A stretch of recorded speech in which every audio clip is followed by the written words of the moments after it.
आज का सिंध फतह हो चुका था। उस वक्त राजा ताहिर की सल्तनत दूर तक फैली हुई थी। मुल्तान भी उसी खानदान की सल्तनत में था। मोहम्मद बिन कासिम की अगली मंजिल मुल्तान थी।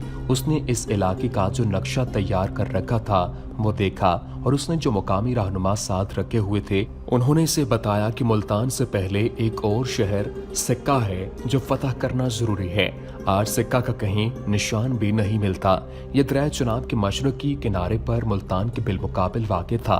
सिक्का और मुल्तान के दरमियान अगर दरिया न होता तो ये दोनों मिलकर एक ही शहर बन जाते। सिक्का का हाकिम राजा दाहिर के भतीजे बजराय का नवासा बजरा था और मुल्तान का हाकिम राजा दाहिर के भाई चंदर का बेटा कोरसिया था, जिसे बास मुअर्रखों ने गौर सिंह लिखा है, लेकिन ज्यादातर शहादत ये मिलती है कि कोरसिया सही नाम है। कक्सा ने मोहम्मद बिन कासिम को बताया कि कोरसिया के लड़ने का भी अंदाज यही होगा। वो अपनी फौज को किले से बाहर लड़ाएगा।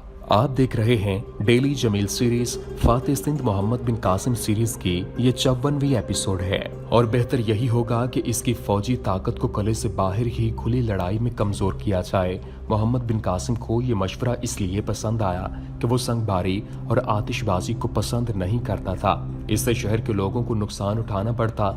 इन्हीं लोगों से जजिया और दीगर महसूलात वसूल करने होते थे। इनके घर और सामान जला देने की सूरत में वो कहते थे कि वो तो तबाह हो गए हैं, जजिया कहाँ से दें। एक रोज मोहम्मद बिन कासिम ने अस्कलन से कूच किया। अब के फिर हरावल दस्ते की कमान कक्सा और जायदा बिन उमैर ताई के पास थी। हरावल से आगे जासूसों की टोली मकामी लोगों के लिबास में चली गई थी। ये कूच का मामूल था कि जासूसों को मकामी भेस में आगे भेज दिया जाता था। वो रास्तों के खतरों को देखते और पीछे आकर सिपा सालार को खबरदार करते थे। कहीं घात का और कहीं शब खून का खतरा होता था। इसके अलावा भी खतरे हो सकते थे। सक्का वाले मुसलमानों की पेशकदमी से बेखबर नहीं थे। राजा दाहिर की मौत मामूली वाकया नहीं था। पहले तो सबको यही बताया जाता रहा कि वो जिंदा है और हिंदुस्तान से फौज लेने गया है, लेकिन उसके बाद भाटिया और अस्कलन भी हाथ से निकल गए और वहां के भागे हुए हाकिम सक्का और मुल्तान जाकर पनाह गुज़ीन हुए तो सबको यकीन हो गया कि दाहिर मारा जा चुका है। इस खबर ने सबको चौकस कर दिया था। सक्का के हाकिम ने अपने जासूस किले से दूर तक भेज दिए थे। मोहम्मद बिन कासिम जब सक्का के गिरदो नवाह में पहुंचा तो सक्का की फौज किले के बाहर तैयारी की हालत में मौजूद थी। मोहम्मद बिन कासिम ने अपने लश्कर को दूर ही रोक लिया। इस्लाम के मुहाफिजों, मोहम्मद बिन कासिम ने अपने लश्कर से खिताब किया, दुश्मन हमारा रास्ता रोक कर खड़ा है। उसने शहर को अपनी पीठ के पीछे रखा हुआ है। हम शहर का मुहासरा नहीं कर सकेंगे। यहाँ भी हमें अस्कलन वाली लड़ाई लड़ना होगी। याद रखो, दुश्मन के पास कला है जो पसपाई की सूरत में इसे पनाह में ले लेगा, मगर हमारे लिए कोई पनाह नहीं।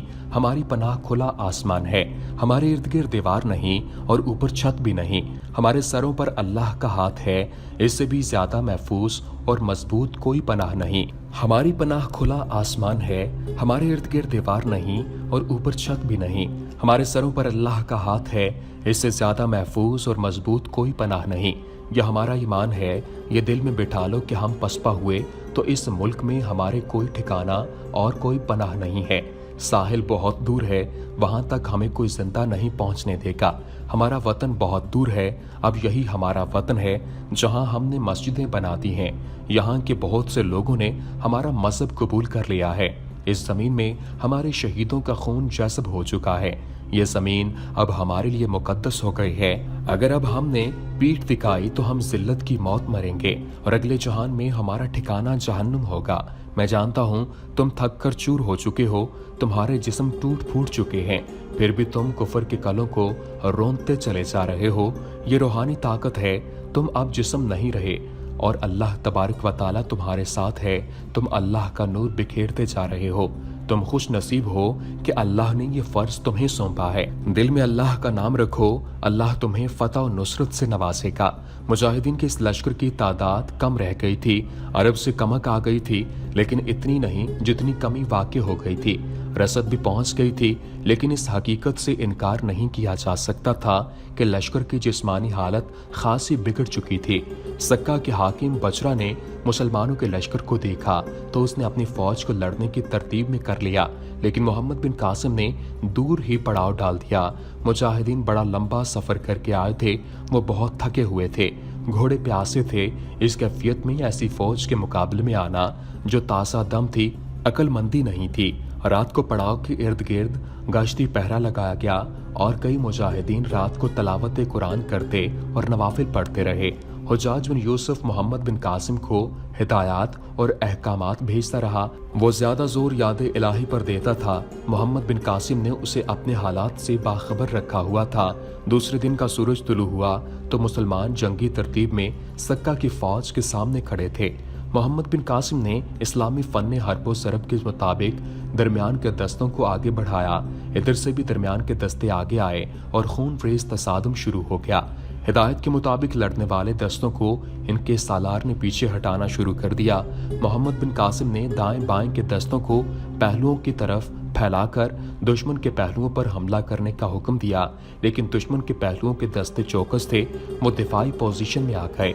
इसलिए मोहम्मद बिन कासिम की ये चाल कारगर न हुई। शाम से कुछ देर पहले बजरा ने अपनी फौज को कले में वापस बुला लिया। मोहम्मद बिन कासिम ने कले का मुहासरा न किया, इसके बजाय ये एहतमाम किया कि कले की दूसरी अतराफ कुछ सवार नफरी भेज दी, जिनके जिम्मे ये काम था कि किसी को कले से निकाल कर कहीं जाने न दें, न किसी बाहर से आने वाले को कले में जाने दें। मकसद ये था कि बाहर की दुनिया से कले का राब्ता तोड़ दिया जाए।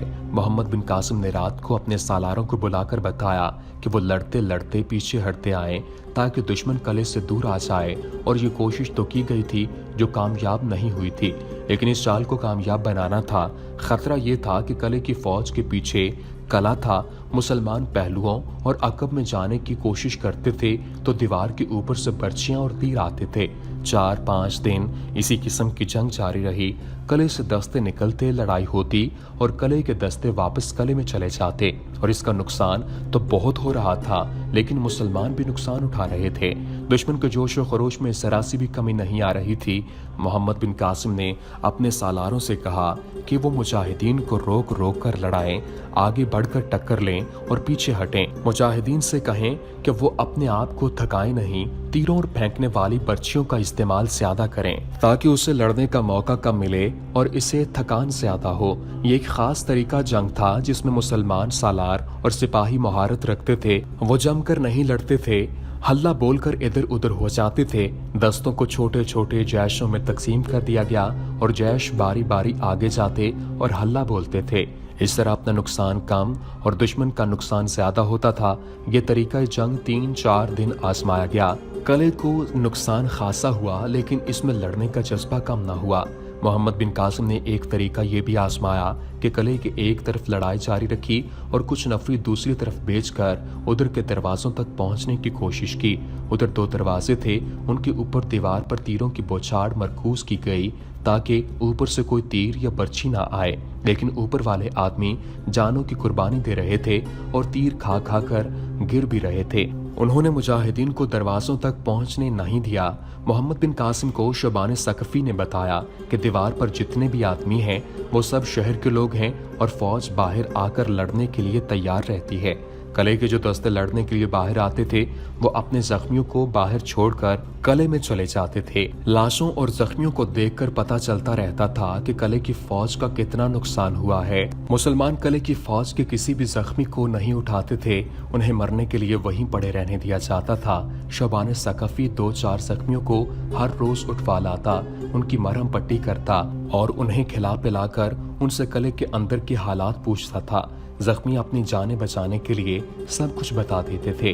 जख्मियों ने बताया था कि दीवार पर शहर के आदमी हैं जो तीर और बर्छियां फेंकते हैं। उन्होंने ये भी बताया कि उन्होंने मंदिर में हलफ उठाया है कि इनमें अगर सिर्फ एक आदमी जिंदा रह गया तो वो भी लड़ता हुआ मारा जाएगा, भागेगा नहीं। कुछ दिनों की लड़ाई के बाद जख्मियों को उठाकर लाया गया। उन्होंने बताया कि फौज की नफरत तेजी से कम हो रही है और रसद और खुराक भी कम रह गई है। रसद मुल्तान से ही आ सकती थी, लेकिन कले के बाहर मुजाहिदीन की हुक्मरानी थी, उनकी मौजूदगी में बाहर से कोई चीज कले तक नहीं पहुंच सकती थी। محمد بن قاسم نے شہر کے لوگوں کو مخاطب کر کے اعلان کرائے کہ وہ اپنی فوج کا ساتھ چھوڑ دیں ورنہ انہیں بڑی خوفناک قیمت ادا کرنا پڑے گی۔ اعلان میں یہ بھی کہا گیا کہ قلعے کی فوج کا نقصان دیکھو، یہ فوج زیادہ دن نہیں لڑ سکے گی اور اگر قلعہ ہم نے لے لیا تمہارا فائدہ اس میں ہے، ہمارا استقبال کرو، ہم تمہیں پورے حقوق دیں گے۔ بلند آواز والے آدمیوں نے قلعے کے ارد گرد گھوم پھر کر یہ اعلان کئی بار دہرایا۔ اس کے جواب میں شہر کے لوگوں نے مسلمانوں کا مذاق اڑایا۔ انہیں پنڈتوں نے یقین دلایا تھا کہ فتح انہی کی ہوگی اور مسلمان بڑی بری طرح تباہ ہوں گے۔ وہ اعلان سن کر کہکے لگاتے اور اسلام کو بھی برا بھلا کہتے تھے۔ مسلمانوں، قلعے کی دیوار سے ایک آواز آئی، ہم نے مندر میں کھڑے ہو کر قسم کھائی ہے کہ تمہیں تباہ کر دیں گے یا خود تباہ ہو جائیں گے۔ یہ آواز محمد بن قاسم کے کانوں تک پہنچ گئی۔ اس وقت تک مسلمانوں کے 3 سالار اور 17 بہترین عہدیدار جونیئر کمانڈر شہید ہو چکے تھے۔ محمد بن قاسم کسی ہندو کی اس للکار پر بھڑک اٹھا۔ وہ پہلے ہی اپنے اتنے قابل اور دلیر سالاروں اور عہدیداروں کی شہادت کی وجہ سے غم و غصے سے بھرا ہوا تھا۔ خدا کی قسم، محمد بن قاسم نے کہا، میں اس شہر کا نام و نشان مٹا دوں گا۔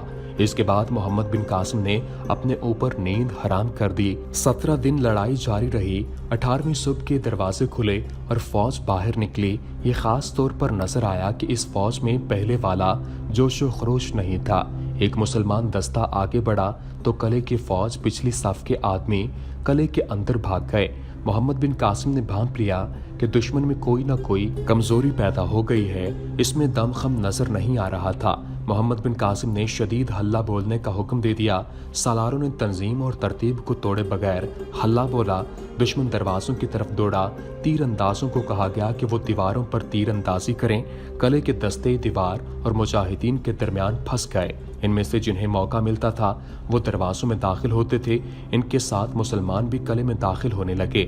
آخر مسلمان فوج کے کئی دستے اندر چلے گئے اور یہ دیکھ کر دیواروں پر جو شہری تیر چلا رہے تھے بھاگ اٹھے۔ کچھ دیر قلعے کے اندر لڑائی ہوئی، لیکن قلعے کی بچی کچی فوج نے ہتھیار ڈال دیے اور پتہ چلا کہ قلعے کا حاکم بچرا رات کو اپنے خاندان سمیت قلعے سے فرار ہو گیا تھا۔ فوج کو صبح دوسرے کمانڈروں نے قلعے سے نکل کر لڑنے کا حکم دیا تھا، لیکن سپاہی لڑنے پر آمادہ نہیں تھے۔ قلعے کی آدھی سے زیادہ فوج 17 دنوں میں ماری جا چکی تھی۔ بلاسری نے لکھا ہے کہ محمد بن قاسم کے 215 سپاہی، 17 عہدیدار اور 3 سالار شہید ہوئے تھے۔ کسی بھی تاریخ میں شہید ہونے والے سالاروں کے نام نہیں لکھے ہیں۔ محمد بن قاسم نے حکم دیا کہ تمام فوجیوں اور شہریوں کو گرفتار کر لیا جائے۔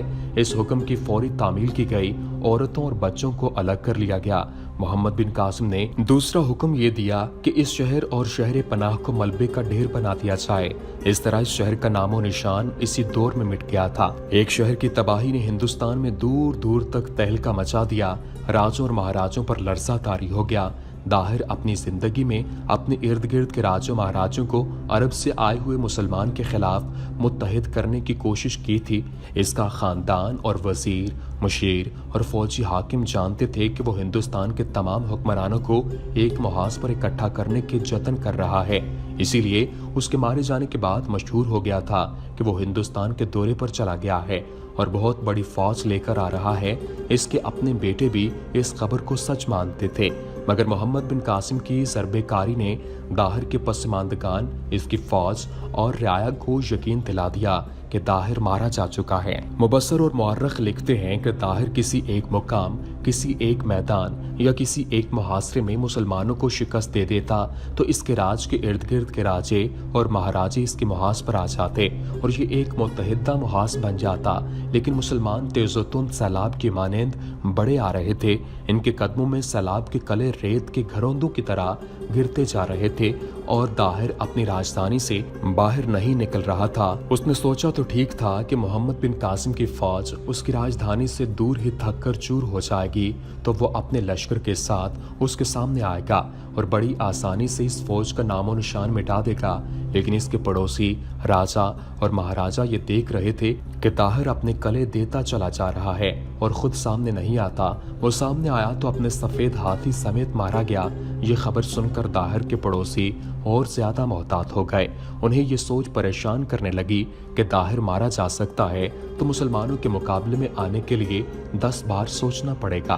फिर उन्होंने देखा कि दाहिर के बेटे और भतीजे जो नामी गिरामी जंगजू थे और मैदानी जंग का तजुर्बा भी रखते थे, वो मुसलमानों की फौज के आगे आगे भागे आ रहे थे।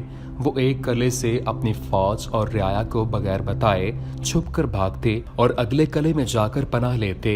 इन हालात में इन राजों और महाराजों ने यही बेहतर समझा कि वो अपनी अपनी जंग लड़ें और अपने फैसले आजादाना तौर पर करें कि उन्हें लड़ना चाहिए, कि मुसलमानों के साथ दोस्ती का या अतात कबूल करने का मुआहिदा कर लेना चाहिए। मुसलमानों के हाथों सक्का की तबाही ने हिंदुस्तान के महाराजों को लरसा बरामदाम कर दिया था। इनके लिए बेहतर यही था कि वो मोहम्मद बिन कासिम के खिलाफ मुत्तहिद मुहास बना लेते, लेकिन वो अब अपने अपने फैसले खुद ही करना चाहते थे। मोहम्मद बिन कासिम तबाहशुदा सक्का से कुछ दूर खड़ा शहर के मलबे के अंबार को देख रहा था। न जाने उसे क्या ख्याल आया। फिर वो एक ऊंची जगह पर खड़ा हुआ और इसकी निगाहें मुजाहिदीन के लश्कर पर घूमने लगी। इनमें कई जख्मी थे, उनके जख्मों पर पट्टियां बंधी थीं। ये बताना मुमकिन नहीं है कि मोहम्मद बिन कासिम के ज़हन में क्या क्या ख्याल आ रहे थे, सिवाय उसके कि इसके चेहरे पर जो तासुरात थे वो इससे पहले कभी नहीं देखे गए थे। मोहम्मद बिन कासिम जो उस वक्त तक पैदल चल रहा था, घोड़े पर सवार हुआ और घोड़े का रुख दरिया की तरफ कर दिया। यह दरियाए चुनाब था जो सक्का और मुल्तान के दरमियान हायल था। अगर दरमियान में दरिया न होता तो मुल्तान और सक्का एक ही शहर होते। असल शहर तो मुल्तान था। मुल्तान का कला बहुत मजबूत था। अभी ये मालूम करना था कि ये कला कितना मजबूत है, इसकी साख्त कैसी है और इसके अंदर फौज कितनी है। 3-4 आदमी जो इस इलाके के मुकामी लिबास में मलबूस थे मोहम्मद बिन कासिम की तरफ आ रहे थे। इनमें से एक को मोहम्मद बिन कासिम पहचानता था और वो शोबाने सकफी था। वो भी वहाँ के मकामी लिबास में मलबूस था। मोहम्मद बिन कासिम इसे हर बहरूप में पहचान लेता था। ये आदमी मोहम्मद बिन कासिम के पास पहुंचकर रुक गए और शोबाने सकफी ने 2 आदमियों को आगे किया। इब्न कासिम, शोबाने सकफी ने मोहम्मद बिन कासिम से कहा, ये 2 आदमी यहाँ के मांझी हैं। ये बताते हैं कि सक्का का हाकिम बजरा इनकी कश्ती पर दरिया के पार गया था। इसमें शक नहीं कि वो मुल्तान के कले में चला गया है। मोहम्मद बिन कासिम ने कहा, इन लोगों ने यह भी बताया होगा कि सक्का से कितनी फौज और दूसरे लोग भागकर मुल्तान गए हैं। इतने ज्यादा नहीं कि हम परेशान हो जाएं। इन दोनों के अलावा मैंने दूसरे से पूछा है, इन दोनों को बजरा के आदमियों ने पकड़ लिया था और उन्हें जबरदस्ती दरिया के पार ले गए थे। इन दोनों मांझियों को छोड़ दिया गया। मोहम्मद बिन कासिम शोबाने सकफी को अलग ले गया और इससे पूछा कि जिन आदमियों को मुल्तान भेजा गया है वो वापस आए हैं या नहीं। सक्का की फतह के अगले ही रोज जासूसों को मुल्तान भेज दिया गया था। ये जासूस मुकामी लोग थे और ये मुसलमान के पक्के वफादार थे। इनमें ज्यादातर मौका के दिए हुए आदमी थे। मौका अपनी फौज के साथ मोहम्मद बिन कासिम के साथ था। मौका की फौज ज्यादा तो नहीं थी, लेकिन मुकामी होने की वजह से ये बड़ी कारआमद साबित हो रही थी। ये जासूस उसी रात वापस आ गए जिस रोज मोहम्मद बिन कासिम ने शोबाने सकफी से पूछा था कि जासूस वापस आए हैं या नहीं। ये आदमी सक्का से भागे हुए लोगों के बहरूप में मुल्तान कले के अंदर चले गए थे। उन्होंने मुसीबत के मारे हुए लोगों जैसी अदाकारी की थी। एक तो उन्होंने ये मालूम किया कि मुल्तान के कले में कितनी फौज है और कले का दिफा कैसा है। ये तमाम जरूरी मालूमात हासिल करने के अलावा इन आदमियों ने मुल्तान के लोगों और फौजियों में बहुत दहशत फैलाई। दहशत फैलाने का तरीका ये इख्तियार किया गया कि वो अलग अलग होकर लोगों को अपने इर्द गिर्द इकट्ठा कर लेते या जहाँ कहीं चंद आदमी बैठे होते वहां जाकर बैठ जाते और मोहम्मद बिन कासिम की फौज की ताकत और दलेरी के वाक़यात ऐसे अंदाज और अल्फाज में बयान करते कि सुनने वालों पर खौफ तारी हो जाता। फातेह सिंध मोहम्मद बिन कासिम सीरीज का सिलसिला जारी है। इससे आगे क्या हुआ वो आपको अगली एपिसोड में बताएंगे। उम्मीद करते हैं कि आपको हमारी ये वीडियो पसंद आई होगी। वीडियो पसंद आने की सूरत में लाइक कीजिए, शेयर कीजिए और हमारे चैनल को सब्सक्राइब करना मत भूलिएगा। वमा अलैना इल्लल बलागुल मुबीन।